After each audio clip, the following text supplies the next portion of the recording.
Blog Talk Radio.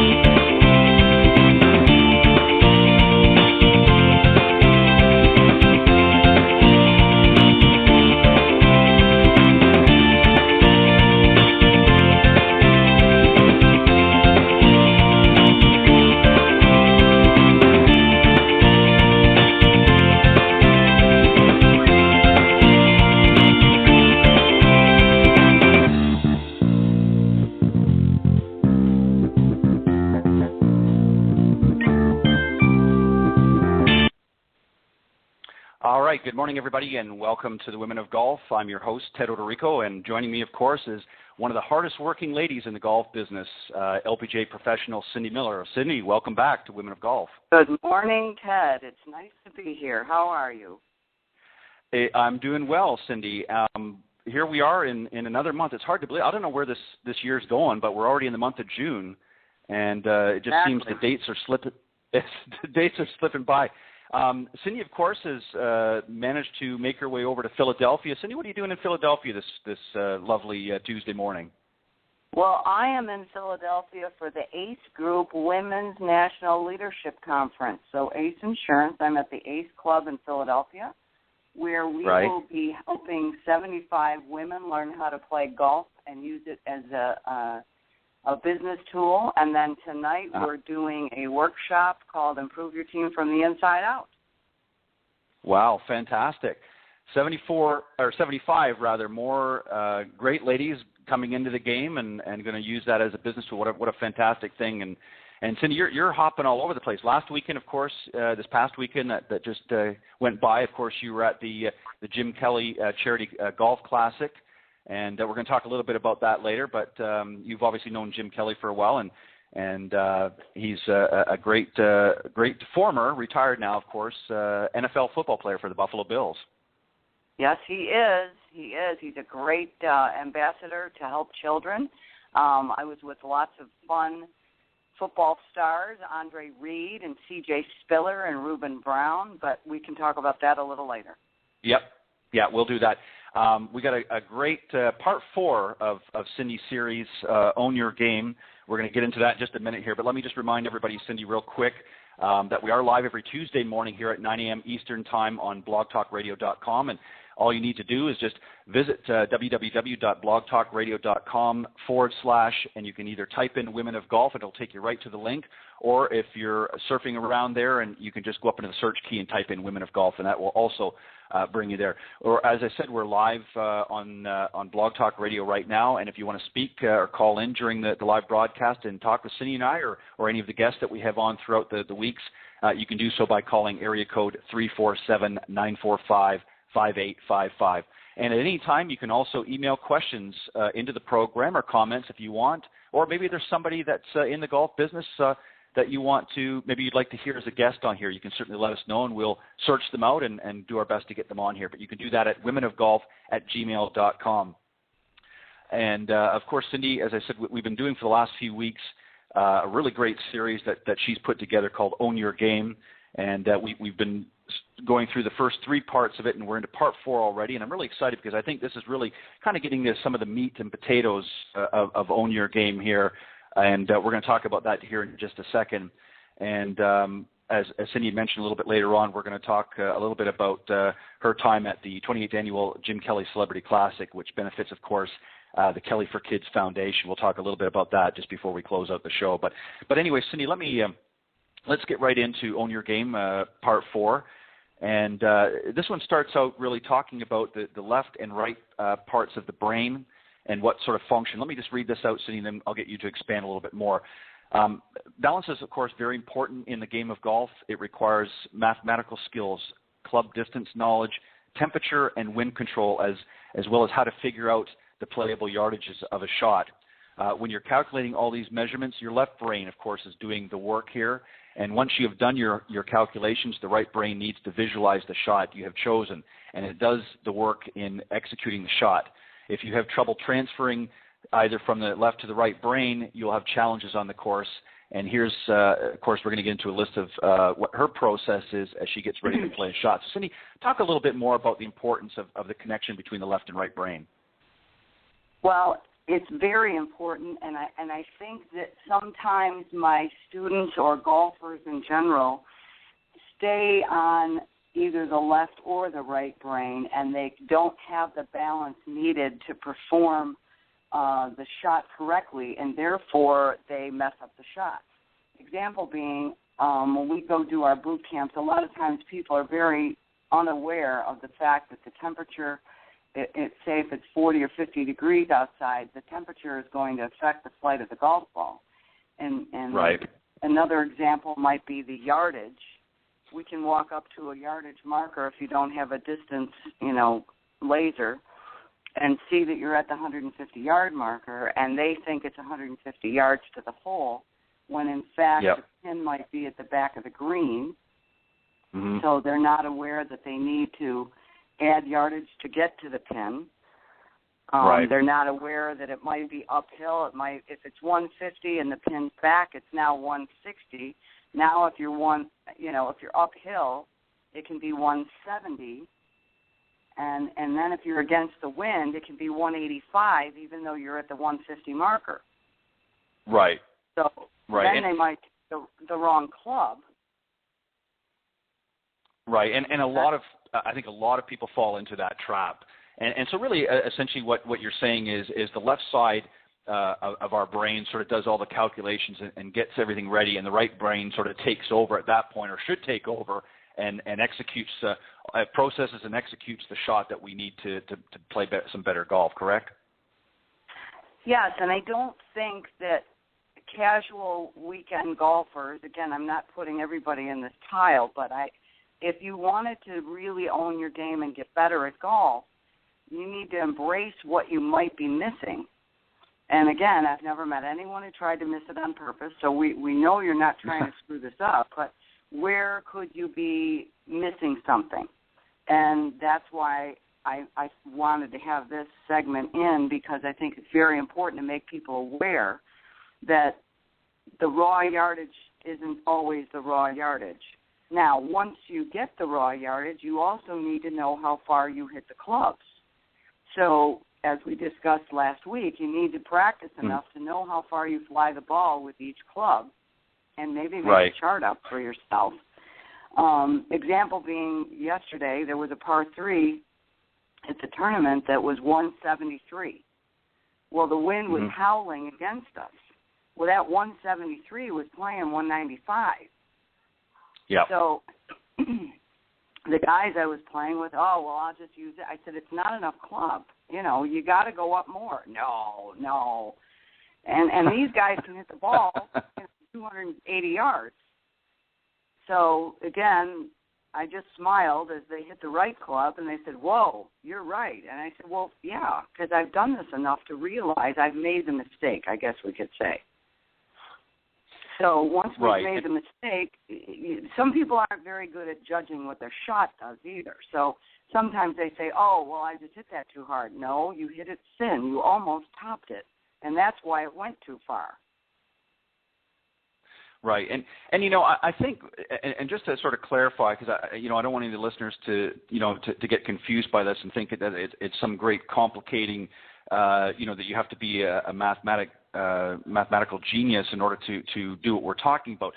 Really, what we're saying is that your brain has to engage. Anything that you do, whether it's golf or any other activity, has to somehow become engaged. And in golf, what we're really saying here is that there's a specific function that your brain does. I mean, obviously your brain doesn't hit the shot, your body does, but your brain sets up the wheels in motion, if you will. And if you understand what it is that we're trying to explain here, and we're going to certainly do our best to do that, it's going to become much easier to execute the shots that you're going to want to hit. But the key thing is, and you hit it right on the head here just a second ago, Cindy, is what we talked about last week, is you've got to practice.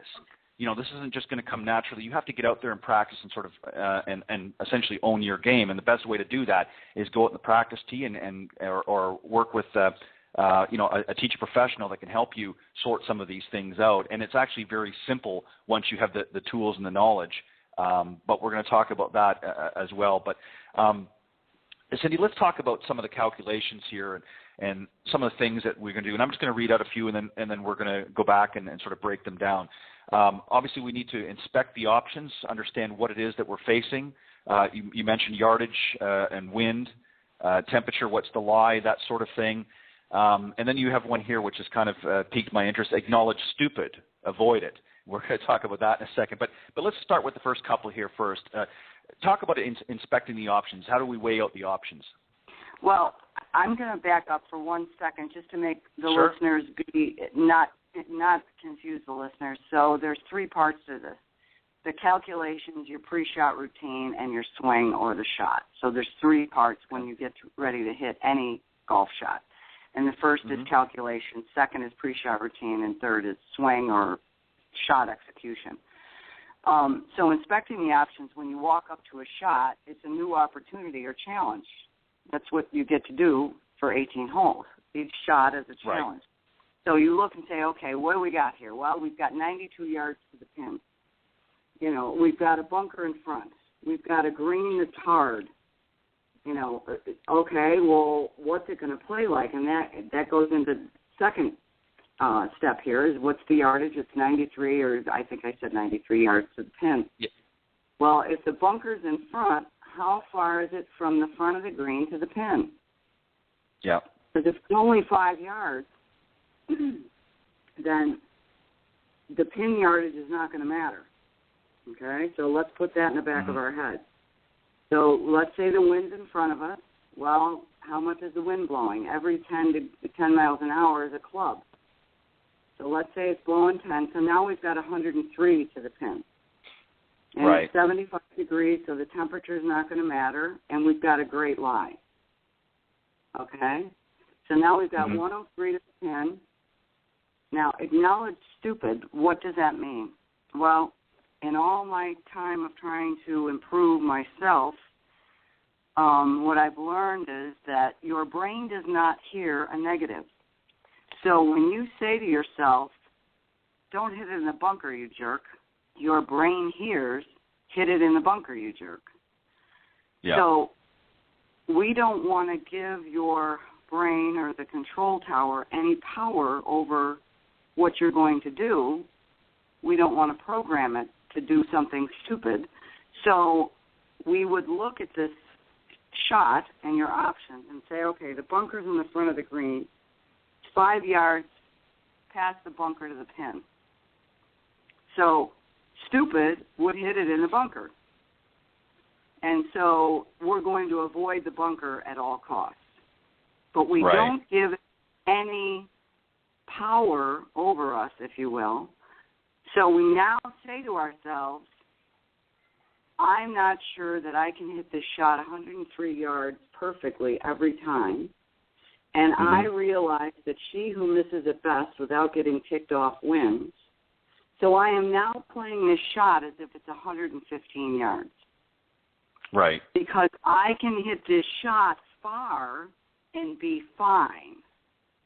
I don't need to hit it perfect. Because if I miss my perfect plan, I'm buried in the lip of the bunker. So that would be stupid. Right. Which would go, so again, the options are we've got a shot, flat lie, not uphill.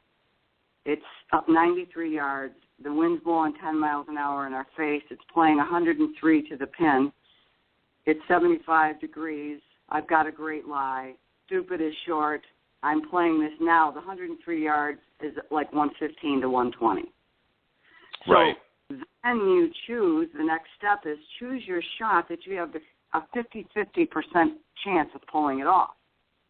Right. Well, what does that mean? You know, if you hit your 7-iron 112 and you hit your 6 125, then you need to leave room in making the decision of what club to choose. You need to say, you know what, I'm not going to hit this 7-iron perfect all the time. I'm going to hit my 6, because if I miss my 6, I'm right by the hole. Yeah. If I hit my 6 good, I've got a 30-footer.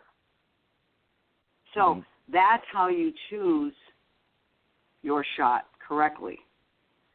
So we went from 103 yards or 93 yards to the pin to taking a club that goes 125 so that we can be by the hole. Right. And I don't think anybody ever does that. No, and that's the thing, you often hear probably, one of the biggest criticisms I hear, in a lot of the pro-ams from the professionals, they're saying that a lot of the amateurs don't pick enough club.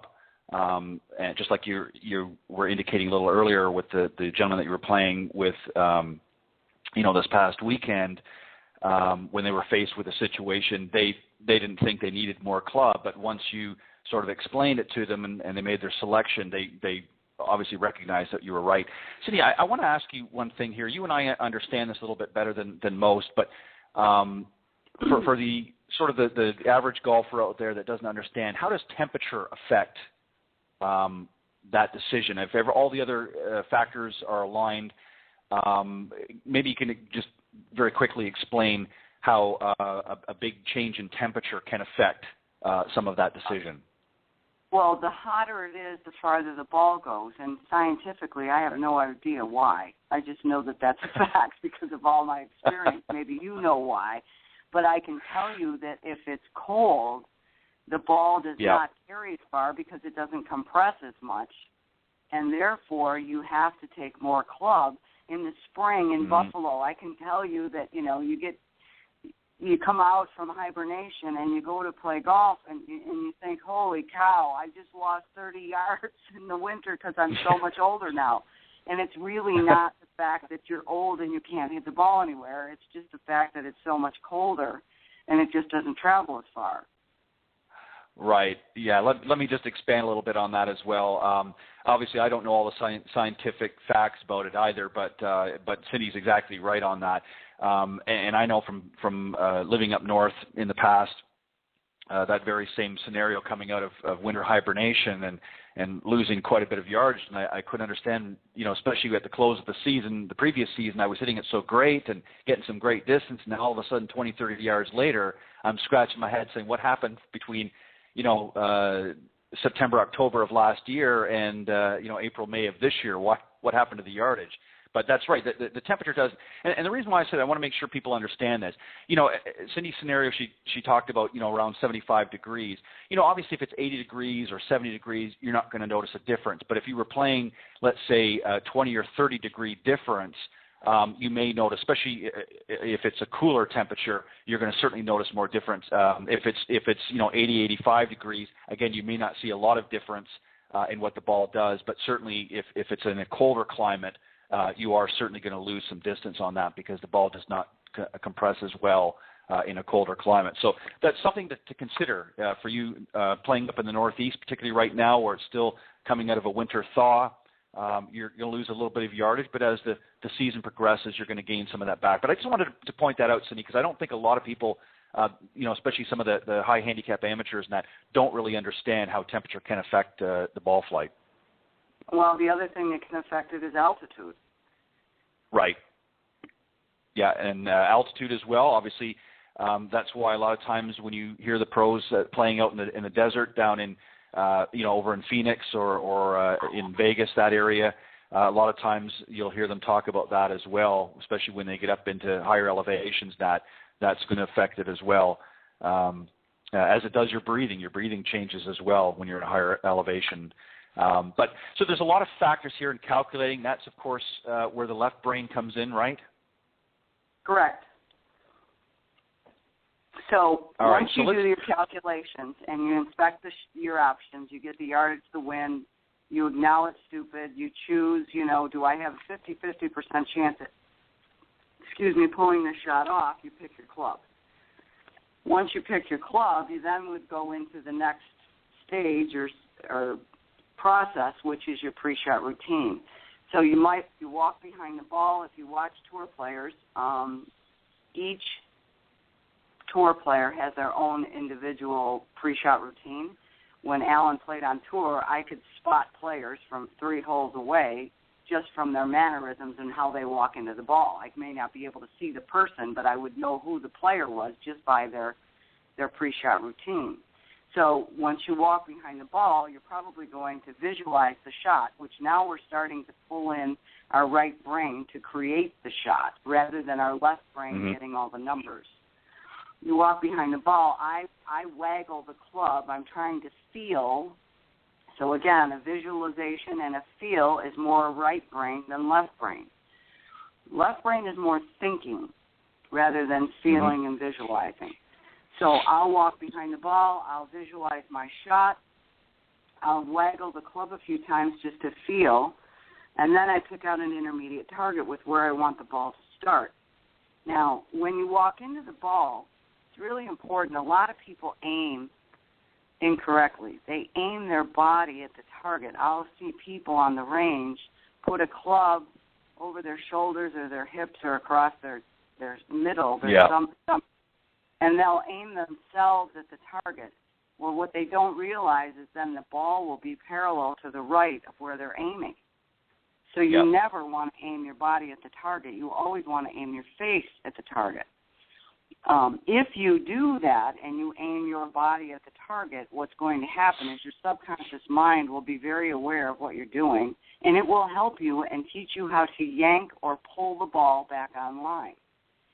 So you'll really be in denial and not have the ability to aim straight and hit it straight. It's amazing what your subconscious mind will do to help you. So a lot of times if students come in with that issue, I will say, do you really want to open up this can of worms? Because if I teach you to aim straight, you're then going to hit all the balls left until you learn how to hit it straight from aiming straight. That, again, would be another show, but I just want people to be very aware that you have to aim the club face where you want the ball to start. Right. I set the face down, being very open to the target. Because I'm right-eye dominant, I need to be able to be open so my right eye, because I play right-handed and I'm right-eye dominant, so my right eye sees what's going on. And, again, this is all a visualization and a feel, and it's all right brain. I have a specific feeling that I want to get to know how far away I am from the ball. The top of my left arm is sitting on the side of my chest. My hands are under my chin. And then, I would walk up, set the face down, put my feet down, make sure that I'm the right distance from the ball, and then I look up and I visualize the shot, and then I have my third part in this process to produce a shot is your swing. So I'll back it up, pre-shot routine, walk behind the ball, I waggle the club, I'm feeling, I'm visualizing, pick out an intermediate target, walk into the ball open, set the club face down, then I aim my feet or my face, that I aim the club face. I figure out and make sure that my stance is right, my grip is right. I look up one more time just to check. If I'm not sure where I'm going, and if it doesn't feel right, and I hear my left brain screaming at me, look out, this is wrong. And that's what your left brain sounds like. He's your protector. And again, the first thing we do at boot camp is name that witch. And the witch for me is Cynthia, and she's my protector. If I hear that voice, I stop for a second. I take my right hand off the club, and I pretend I'm throwing a ball underhanded towards the target. And that's my checkpoint to quiet Cynthia. To say, okay, wait, I can really toss the ball underhanded towards the target. I'm aimed fine. Just relax, Cynthia. Everything's okay. And then I can take a little breath, and then I swing. Right. And let me just emphasize on the pre-shot routine a little bit. You've put all the components there together perfectly. I think one of the biggest problems for most amateurs is they don't have a pre-shot routine per se. They may have bits and pieces, and it's jumbled, and it's never consistent. This is why we emphasize as teaching professionals and those that have been in and around the game for any length of time how important it is to go to the range or the practice tee and practice not only hitting the ball with your different clubs and distances and things like that. But that's where you develop your pre-shot routine. And you work on that and you hone it to a point that you can do it like knowing the hairs on the back of your hand. You want to get it down to really a science and understanding that, because the problem is if you don't have a consistent pre-shot routine, your thoughts and your actions get so mixed up and jumbled, and that's how you lack consistency in playing this game. And Cindy, I know playing in a number of pro-ams over the years, I'm sure you've seen this dozens upon dozens of times. And talk about some of the things that can happen as a result of not having a solid pre-shot routine. Well, you just aren't sure of what you're doing, and it's happenstance. You're just not going to be consistent. And one of the first things, or the biggest request I get on the lesson tee, and I'm sure almost all LPGA, PGA pros and qualified, certified instructors will tell you, is that people come in and say, I just want to be more consistent. Well, okay, define consistent. That would be boring, which would be doing the same thing over and over. Well, if you have no idea what you're doing, how can you do it over and over again? So we need to back out of it and say, okay, let's find a comfortable pre-shot routine that you believe you can do every time you have the opportunity or a challenge to hit a shot. And once you develop that, your brain will say, well, it's about time. Now we've got a little plan here. This is what we're going to do. It's a ritual. Then your brain gets used to that. And then when you become, let's say we get under pressure, then you'll be able to perform because you will have practiced the routine. Yeah. So everybody wants to win the club championship or pretend they're playing in the U.S. Open and you have to hit the shot on the last hole, to win the tournament. So we all practice to have the privilege of pressure, but we don't prepare our brain to know what we're doing, so it doesn't matter how much pressure there is. So that, back out of that, that's one of the reasons that I signed up to be on the Big Break 3, ladies only. When I saw the email, again, it wasn't because I wanted to be on a reality show. I didn't really want to be on a reality show, but I wanted to win a Legends Tour event. And the little voice in my head said, if you were standing on the 18th hole and you had to hit a shot over water with thousands of people watching you and you were leading the tournament, you'd probably throw up. Oh, good point. Yeah. You're right. Well, you need to go expose your fear so that you can learn how not to be afraid so you can produce a shot when you need to. Right. And you have to liken it, pre-shot routine, just to sort of, again, further explain a little bit. If you were organizing a filing cabinet and you wanted to know where everything was, you're going to put the files in a certain order so that when you go back each time, you're going to be able to pull out the appropriate file that you need if you're in a business office or something, or if you're on an assembly line, and you're somebody that puts the engine in the car. Well, you're going to put the engine in the same place every time. You're not going to one time put it in the front under the hood and the next time put it in the trunk. So it's a way of organizing your thoughts and preparing yourself for each shot. And when you do it in a consistent manner, as Cindy is suggesting here in this series, it's going to help not only make you a better player, but it's also going to help you in situations, as she's indicated, when you're faced with pressure shots. It's going to help you regroup and collect your thoughts by having that consistent routine. So it's extremely important. We can't emphasize enough that having a solid pre-shot routine is so important to play this game so well, as Cindy has done all of her career, of course. Cindy, let's progress if we can. We've now made the calculations. We've gone through our pre-shot routine, and now we're ready to execute the swing. Let's move into that next. Well, everybody needs one or two maximum thoughts or feels when they swing the club. If your brain is not thinking something that you tell it to think, if you're not in control of your mind, it will start talking to you. So the example being, you're standing over a shot and you hear a voice that says, don't hit it in the bunker, or look out for OB. You know, it's like, well, who is this person that's talking to me? And are you the enemy? And again, it would be the protector. So if you don't know what you're doing, that voice will show up. And you can visually see it on the LPGA and the PGA Tour. It comes across as apprehension, doubt, fear. The player will back away because they hear voices. Yeah. and we don't want to allude to the fact and say that they're all crazy.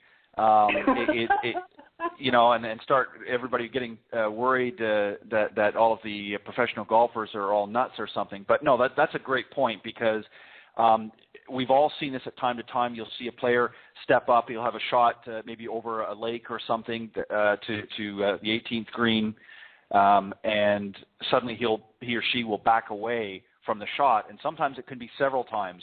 And that's exactly what you're talking about, right, Cindy? Absolutely, absolutely. And the one that is, I hate to throw him under the bus, but the one guy that you can absolutely see this in real life is Keegan Bradley. He backs away. It's like he's nervous and jerky. Now, it does work for him. God bless him. It works for him. I know Keegan. We've played. My son is very good friends with Keegan. I'm good friends with Pat. I love Pat to death. But I have, you don't want to be in that head. I don't want to be in that head. I've been in that head, and I don't want to be there. It's like there's doubt and insecurity, or back off and just make sure. I mean, you can almost hear it going on if you watch him. Sergio used to be the same way. And I mean, Alan has said, wow, it looks like something has come over and possessed your body, Cindy. And it's absolutely the truth. So you don't want that to happen. So what do you want to happen? If you play little games with yourself and you say, okay, how am I going to develop my pre-shot routine that I'm comfortable with, then we would go back to what we did the first or second part of this series. Are you audio, visual, or kinesthetic? How do you find a right brain swing thought that makes sense to you, that works repeatedly? Well, we can give you a little test that you would have to email me for, which is cindy@cindymillergolf.com. Or I can ask you this. If we had to go someplace that you've never been before, and you cannot use GPS, you've never been there, you have no idea where it is, would you like me to tell you how to get there? Would you like to read written directions, or would you like to look at a map? So depending on your answer, it will tell us whether you're audio, visual, or kinesthetic.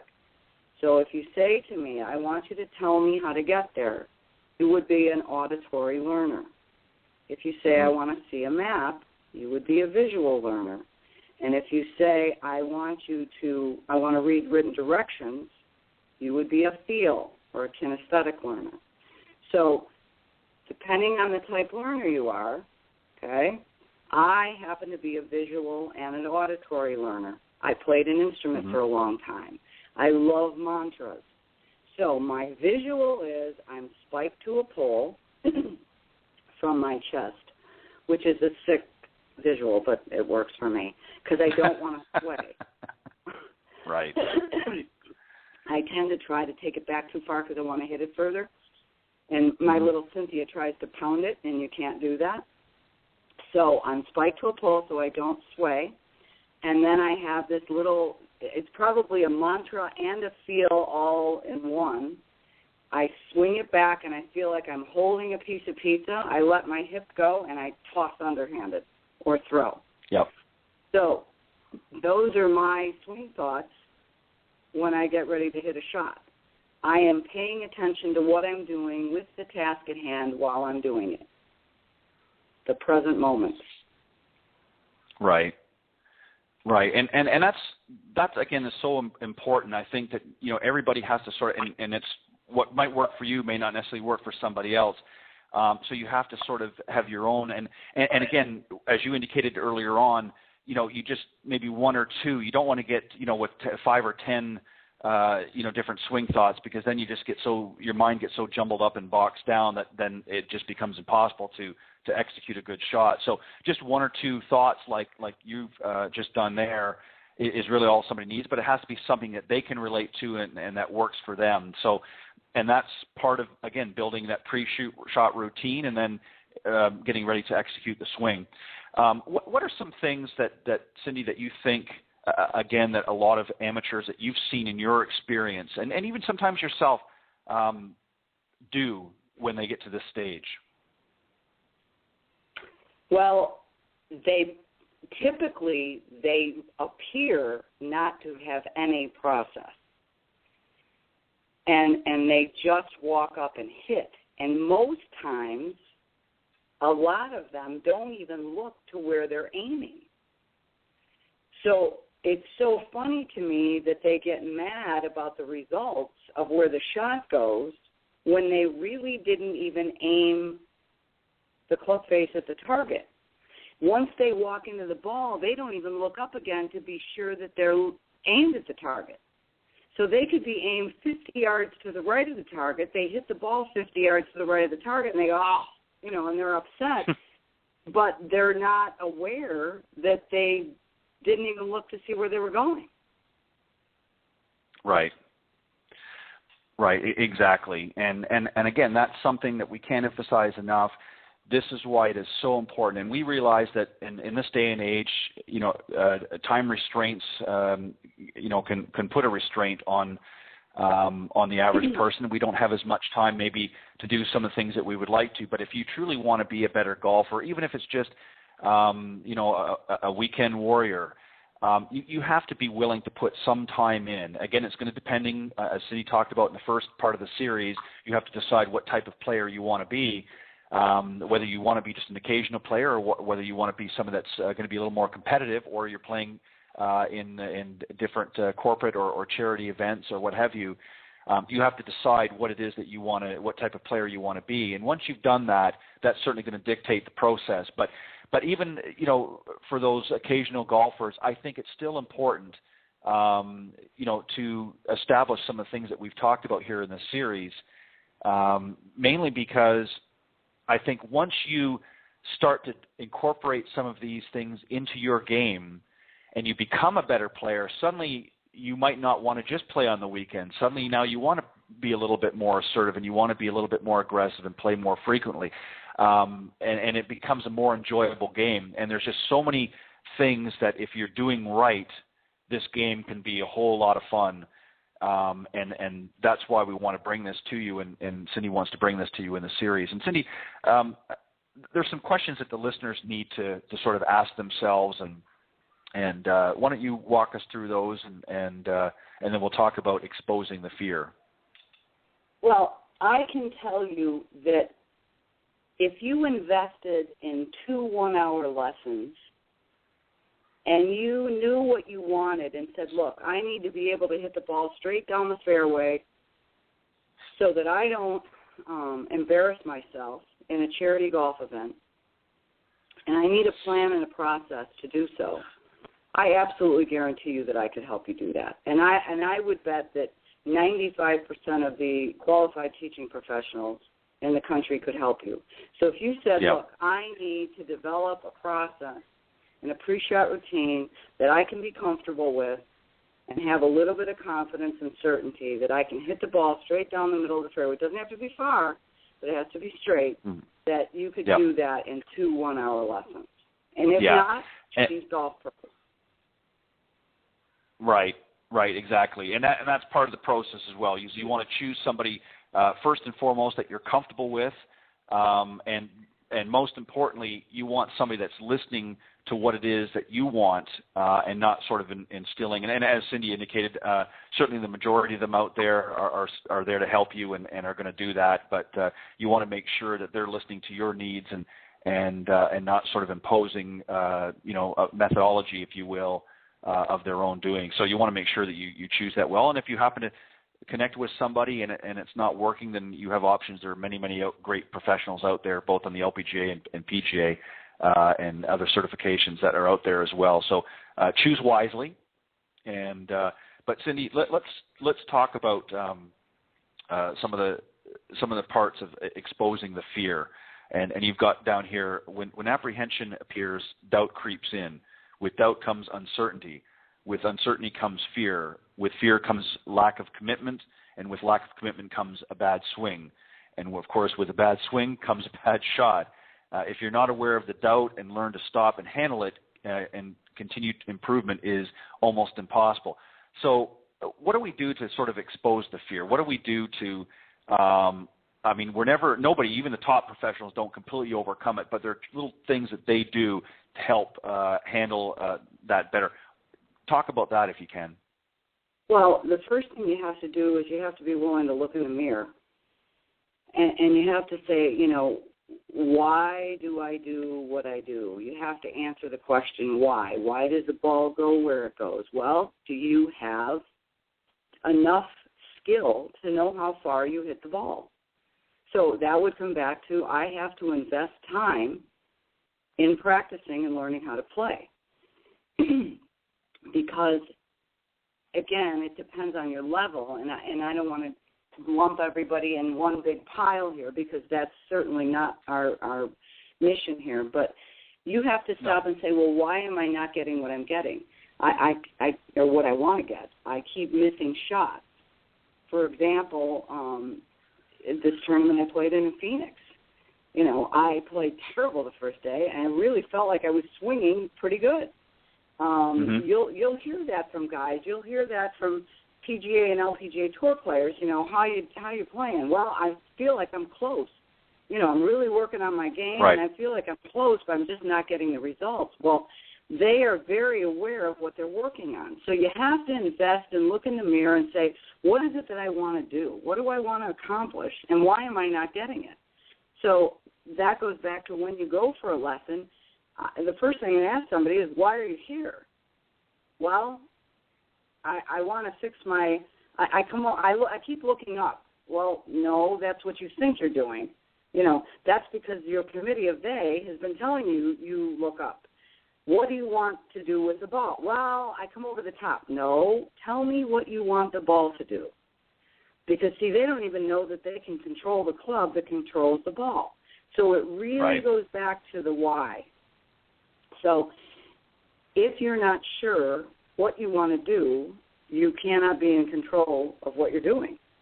So let's just pretend that you really don't work on your game. Again, some people think that they hit their 9-iron 150 yards. Not really. You're probably trapping the ball, or you're coming over the top, or you're sculling it or hitting it thin. Not many players hit a 9-iron in the air the way it's supposed to be hit, clean, and fly at 150. So are you in denial? That's the other question. So it all comes back to having the courage to look in the mirror to really find the answers. And if you're willing to do that, then improvement is definitely possible. Yeah, you have to really make that decision to sort of seek the challenge, if you will, of becoming a better player. And, even some of the best players, and I was thinking when you were talking there about what you had said about even, some of the top players, not quite being there. And I remember famously when Tiger Woods, first came on the tour, and he had won a few tournaments and that, and there'd be moments when he'd be interviewed by the press, and he would say something like, "Well, he shot a 68, we'll say as an example," and he said, "Well, I didn't have my A game," and everybody, would be sort of looking at themselves, "What are you talking about? You just shot a 68 or a 67, or something like that. What do you mean you didn't shoot your A game?" But in his mind, exactly what you were talking about. He knew what he was working on. He knew what he needed to do. And if he wasn't quite doing it, that wasn't where, he wasn't quite where he needed to be. He still had a great, a great day by most standards. In fact, a phenomenal day. But in his mind, he wasn't, because there were certain things that he was working on, and he wasn't quite there yet. So that's what really, we're talking about. But, Cindy, things I think that everybody needs to, once they've looked in the mirror and they've sort of done that assessment, really need to work on. If we could sort of summarize just over these last few weeks, just to bring everybody up to date, some things very quickly. What do we need to do as an amateur? What do the amateurs need to do in order to truly own their game? Just some quick steps. Well, I think first of all you have to say, why am I playing? If you're only playing for fun or recreationally or socially with your family and your kids, then lower your expectations a little bit. Don't have this, well, I should be able to do this. No, you really shouldn't, because playing the game of golf at a high level takes so much work and investment, and there's pain involved in it. I mean, there is crying in golf, let me tell you. And so if you only want to do it for fun, then lower your expectations. Maybe when you go out and play, if you can't hit it in the air, use a tee. Again, let's just have some fun playing golf and being outside and enjoying the time with your family. Now, on the next step, if you're going to play and you want to play in a league and you got to get the ball in the air, then you're going to have to invest some time on the range. The number two thing is, who are you? What do you want to do? Do you want to hit the ball in the air? Do you want to hit it straight? Do you want to score better? Find out some goals that you want to work on and invest the time, one at a time, to improve those different skills, if you will. I just want to get the ball in the air. I just want to hit it clean. I don't want to scull it. Or I want to hit it straight. Do you know what a square club face looks like? Number 3 is, what does it take to improve? So we had Alan on last week. When do you know that you need to look in the mirror and say, okay, enough is enough? I may not want to look in the mirror. I don't want to see all these flaws in my face, but I may need to take the bull by the horns and really get out of denial and face this. And then today is, do you have a pre-shot routine? Do you realize that your left brain and your right brain need to learn to work together? That it's difficult, and you have to train. It's mind management and thought control.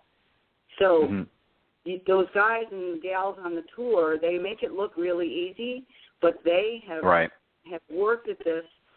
Again, I went to a seminar that Lynn Marriott and Pia Nelson did at the U.S. Open a few years ago, and they're going to do it again this year at the Women's U.S. Open. And our assignment was to go out and pick 3 tour players and time and write down their pre-shot routine and see if they did the same thing on every single shot. And if they did not do the same thing on every shot, tell us what happened. What were the consequences of that? Did they miss the shot or did they hit it better? Yep. And invariably, Annika Sorenstam was the same time every single shot, and when she looked up one extra time on a putt that she normally didn't do, she missed the putt. So this is so scientifically planned, and they make it look easy, but they have put in the work. So if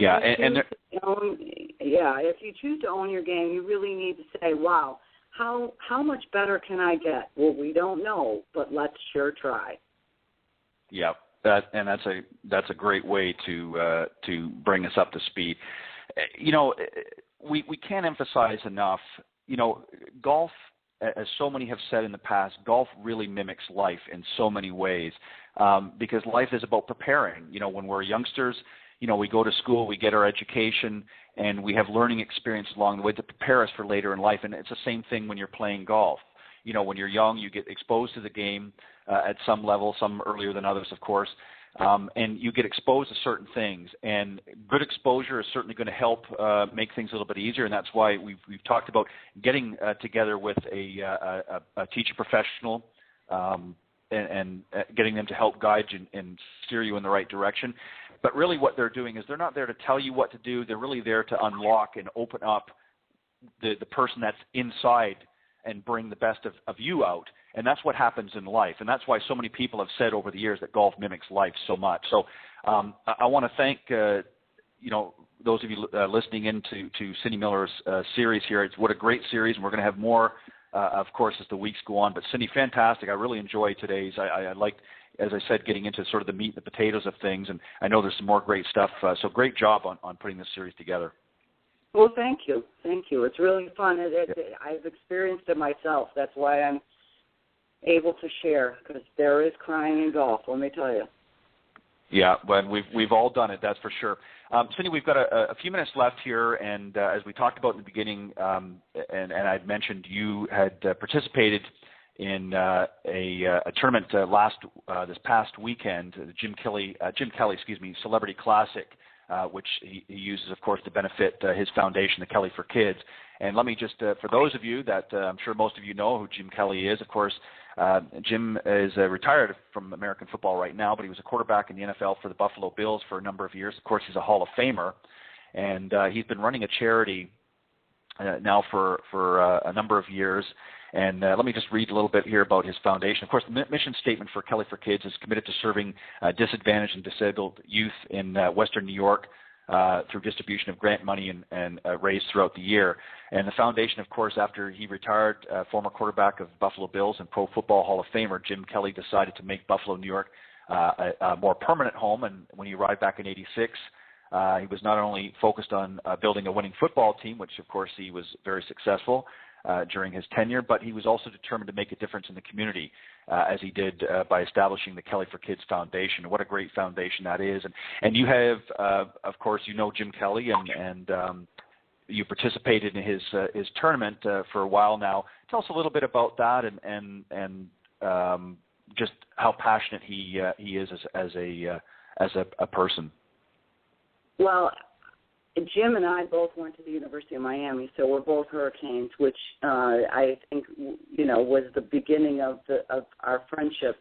But I must tell you that he has given back to the community so much in his Kelly for Kids Foundation. His son Hunter was born, and I'm not even sure what the name of the disease was, but he has gone through so many challenges, and his lovely wife Jill, who's done so much work to help children around the country. They have this tournament every year. It was the 28th annual, and I must tell you, it's the craziest, biggest party I've ever been to in my life. And the first time I played in the tournament, I was like, what is this? They have tents. I think there's 5 tents around the golf course. There's local radio stations that blast music so loud. There's golf carts all decorated. There's mime. There's drinking. The first time I was there was throw the football and knock Dan Marino in the water. Chris Berman is there, Dan Marino, Joe DeLamiere, who else? Reuben Brown, TJ Spiller, a bunch of Bills. Who's the new Bills kid? I should know this. Marv Levy, Bill Polian, who used to be the general manager of the Bills. I mean, it was just absolutely a celebrity fest, and I was the token chick. I was the only woman celebrity playing in the tournament. They have they auction off all these stars. It's just so much fun, and they raise thousands and thousands of dollars for Kelly for Kids Foundation. And then they give the money out to charity all over Buffalo. It's not just for Jim's foundation. They give the money all over. And so it's just a great thing he does. And then side note, Jim is battling a reoccurrence of his mouth cancer, and he just finished his last radiation treatment this past week. So Jim Kelly definitely needs our prayers. Yeah, for sure.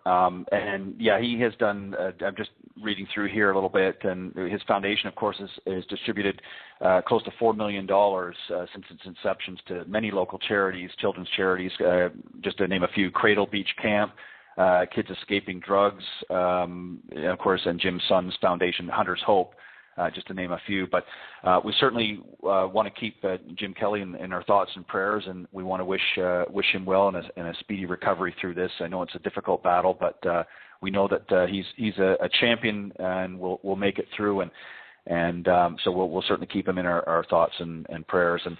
And Cindy, I just think it's so great when celebrities like this give back to the community. And golf is really, it's not only a great business tool, as you and I know, but it's just a great way to really give back and it transcends so many different areas of life. You see a lot of football players, you see a lot of basketball players now, baseball players, all use golf in some fashion to give back, despite their respective sports. And this is why being part of a golf community is just so much fun and enjoyment. It's a game, of course. It can be very competitive at times, but mainly it's there to have fun and enjoyment. And yeah, it can be a little frustrating, as we both know, but that's part of the fun as well. So, Cindy, do you have some closing thoughts on or maybe a sneak peek at what we're going to have next week for the next part of the series? Well, I think next week we're going to do trusting yourself. I think you need to learn to trust yourself. And I may see if I can get a couple of my stars to be on from my Legends Tour. That would be fantastic. So, yeah, keep your fingers crossed. I'm not going to mention any names, but we're going to see who we can get. And back to the professional athletes who raise money for great causes. It's amazing because some of these people really don't play golf very well, but they realize the impact that it can make and the relationships that this game builds. And again, Danny Gare was there yesterday from the Sabres, and Andre Reed, who's going to be inducted in the Football Hall of Fame. They've both got charity golf tournaments. Cindy, can you come play? And the NFL alumni is going to have a big tournament at Hickory Stick in Niagara Falls. So, a lot of these guys can't break 120, but they realize the benefits of using the game of golf as a tool to help raise money, build relationships, and really help people in need, which is they need to be commended for that. Yeah, for sure. And I mean, to put it quite bluntly, I know I've watched some of these players over the years as they've transcended into golf, and quite frankly, some of them actually suck when it comes to golf. But they've got big hearts, and let's as they say, let's call a spade a spade. I mean, some of them couldn't hit the broadside of a barn door with that golf ball, but they've got big hearts, and they certainly have a zest and love, and there's still a lot of that competitive juice going, and I think they have more fun ribbing one another and getting the better of each other, than worrying about where the ball necessarily goes. So it's a fun game. There's a lot of great things, and we're certainly going to bring more about some of the different tournaments and that go out throughout the country. I think it's important. I think we're going to make that maybe a semi-regular part of the show here as well, as talk about some of the great charity events that are going on there and help bring some attention there. But Cindy, I want to thank you for bringing a great part to the series. I enjoyed that myself, and I always like to feel I learn a little bit here as well. But we've got to close up the show, so Cindy and I, of course, want to take this opportunity to thank all of the listeners from all over the place for tuning in every week to the Women of Golf show, and we look forward to having you join us each and every Tuesday right here on Blog Talk Radio at 9 a.m. Eastern Standard Time. And as I said, remember, if you want to contact Cindy, you can contact her directly at cindy@cindymillergolf.com, or you can email into the show here at womenofgolf@gmail.com. And don't forget, Cindy's got a world of knowledge, and if you want to work with Cindy, and you can get her at her email at cindy@cindymillergolf.com. And I know that she'd be more than happy to help you with your game, and particularly how to own your game. So make sure that you do that. And we look forward to seeing you next week right here on the Women of Golf. Thank you, Cindy. Thank you so much. Have a great week. All right. You have a great week. All right. Take care, everybody.